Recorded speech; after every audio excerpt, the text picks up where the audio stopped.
ओम श्री गणेशाय नमः। श्री शिव महापुराण प्रथम खंड पूर्वार्ध प्रथमा विद्वेषर संहिता प्रथम अध्याय।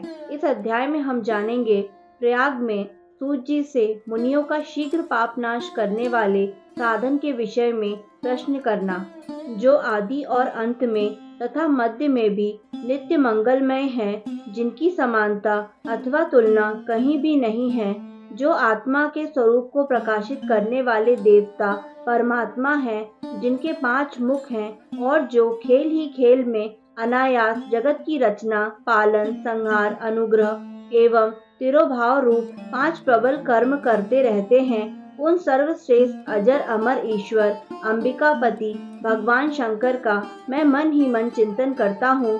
व्यास जी बोले, जो धर्म का महान क्षेत्र है, जहाँ गंगा यमुना का संगम हुआ है, जो ब्रह्मलोक का मार्ग है, उस परम पुण्यमय प्रयाग में सत्य व्रत में तत्पर रहने वाले महातेजस्वी महाभाग महात्मा मुनियों ने एक विशाल ज्ञान यज्ञ का आयोजन किया।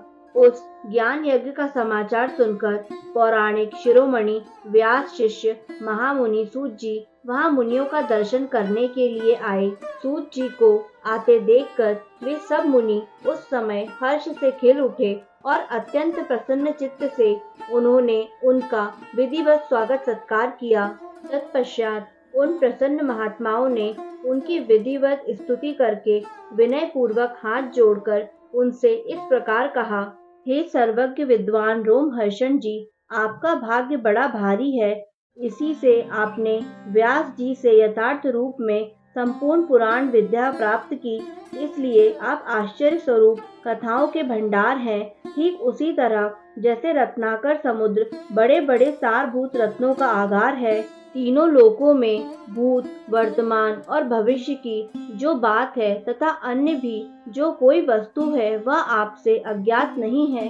आप हमारे सौभाग्य से इस यज्ञ का दर्शन करने के लिए यहाँ आ गए हैं और इसी व्याज से हमारा कुछ कल्याण करने वाले हैं, क्योंकि आपका आगमन निरर्थक नहीं हो सकता। हमने पहले भी आपसे शुभाशुभ तत्व का पूरा वर्णन सुना है, किंतु उससे तृप्ति नहीं होती। हमें उसे सुनने की बार बार इच्छा होती है। उत्तम बुद्धि वाले हे सूत जी, इस समय हमें एक ही बात सुननी है। यदि आपका अनुग्रह हो तो गोपनीय होने पर भी आप उस विषय का वर्णन करें। घोर कलयुग आने पर मनुष्य पुण्य कर्म से दूर रहेंगे, दुराचार में फंस जाएंगे, सब के सब सत्य भाषण से विमुख हो जाएंगे, दूसरों की निंदा में तत्पर होंगे, पराये धन को हड़प लेने की इच्छा करेंगे, उनका मन पराई स्त्रियों में आसक्त होगा तथा वे दूसरे प्राणियों की हिंसा किया करेंगे। वे अपने शरीर को ही आत्मा समझेंगे। वे मूढ़, नास्तिक तथा पशु बुद्धि रखने वाले होंगे, माता पिता से द्वेष रखेंगे तथा वे कामवश स्त्रियों की सेवा में लगे रहेंगे। ब्राह्मण लोभ रूपी ग्रह के ग्रास बन जाएंगे, वेद बेचकर जीविका चलाएंगे, धन का उपार्जन करने के लिए ही विद्या का अभ्यास करेंगे, मत से मोहित रहेंगे, अपनी जाति के कर्म छोड़ देंगे, प्रायः दूसरों को ठगेंगे, तीनों काल की संध्याओपासना से दूर रहेंगे और ब्रह्म ज्ञान से शून्य होंगे, दयाहीन, अपने को पंडित मानने वाले, अपने सदाचार व्रत से रहित, कृषि कार्य में तत्पर, क्रूर स्वभाव वाले एवं दूषित विचार वाले होंगे। समस्त क्षत्रिय भी अपने धर्म का त्याग करने वाले, कुसंगी, पापी और व्यभिचारी होंगे। उनमें शौर्य का अभाव होगा। वे युद्ध से विरत अर्थात रण में प्रीति न होने से भागने वाले होंगे। वे कुत्सित चौर्य कर्म से जीविका चलाएंगे, शूद्रों के समान बर्ताव करेंगे और उनका चित्त काम का किंकर बना रहेगा। वे शस्त्रार्थ विद्या को नहीं जानने वाले, गौ और ब्राह्मण की रक्षा न करने वाले, शरणागत की रक्षा न करने वाले तथा सदा कामिनी को खोजने में तत्पर रहेंगे। प्रजा पालन रूपी सदाचार से रहित, भोगों में तत्पर, प्रजा का संहार करने वाले, दुष्ट और प्रसन्नता पूर्वक जीव हिंसा करने वाले होंगे। वैश्य, संस्कार भ्रष्ट, स्वधर्म त्यागी, कुमार्गी, धनोपार्जन परायण तथा नाप तौल में अपनी कुत्सित वृत्ति का परिचय देने वाले होंगे। वे गुरु, देवता और द्विजातियों के प्रति भक्ति शून्य, कुत्सित बुद्धि वाले, द्विजों को भोजन न कराने वाले, प्रायः कृपणता के कारण मुट्ठी बांध कर रखने वाले, पराई स्त्रियों के साथ कामरत, मलिन विचार वाले, लोभ और मोह से भ्रमित चित्त वाले और वापी, कूप, तड़ाग आदि के निर्माण तथा यज्ञ आदि सत्कर्मों में धर्म का त्याग करने वाले होंगे। इसी तरह कुछ शूद्र ब्राह्मणों के आचार में तत्पर होंगे। उनकी आकृति उज्जवल होगी, अर्थात वे अपना कर्म धर्म छोड़कर उज्जवल वेशभूषा से विभूषित हो व्यर्थ घूमेंगे। वे मूढ़ होंगे और स्वभावतः ही अपने धर्म का त्याग करने वाले होंगे। वे भांति भांति के तप करने वाले होंगे, द्विजों को अपमानित करेंगे, छोटे बच्चों की अल्प मृत्यु होने के लिए आभिचारिक कर्म करेंगे, मंत्रों के उच्चारण करने में तत्पर रहेंगे, शालग्राम की मूर्ति आदि पूजेंगे, होम करेंगे, किसी न किसी के प्रतिकूल विचार सदा करते रहेंगे, कुटिल स्वभाव वाले होंगे और द्विजों से द्वेष भाव रखने वाले होंगे।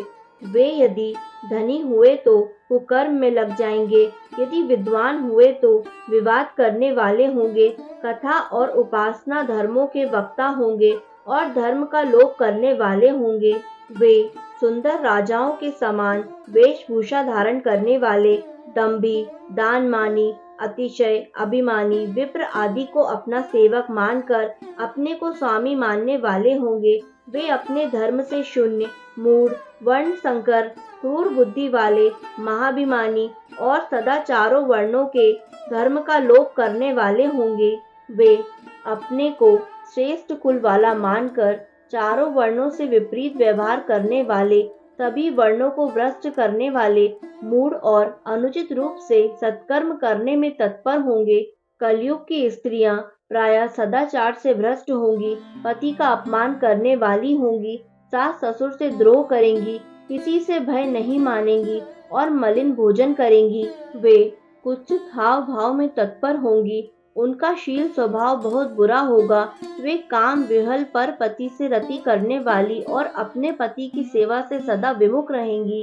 संतानें माता पिता के प्रति श्रद्धा रहित, दुष्ट स्वभाव वाली, असत विद्या पढ़ने वाली और सदा रोगग्रस्त शरीर वाली होंगी। हे सूत जी, इस तरह जिनकी बुद्धि नष्ट हो गई है और जिन्होंने अपने धर्म का त्याग कर दिया है, ऐसे लोगों को इहलोक और परलोक में उत्तम गति कैसे प्राप्त होगी, इसी चिंता से हमारा मन सदा व्याकुल रहता है। परोपकार के समान दूसरा कोई धर्म नहीं है, अतः जिस छोटे उपाय से इन सबके पापों का तत्काल नाश हो जाए, उसे इस समय कृपा पूर्वक बताइए, क्योंकि आप समस्त सिद्धांतों के ज्ञाता हैं। व्यास जी बोले। उन भावितात्मा मुनियों की यह बात सुनकर सूत जी मन ही मन भगवान शंकर का स्मरण करके उन मुनियों से इस प्रकार कहने लगे। इस प्रकार श्री शिव महापुराण के अंतर्गत प्रथम विद्वेश्वर संहिता में मुनियों के प्रश्न का वर्णन नामक पहला अध्याय पूर्ण हुआ।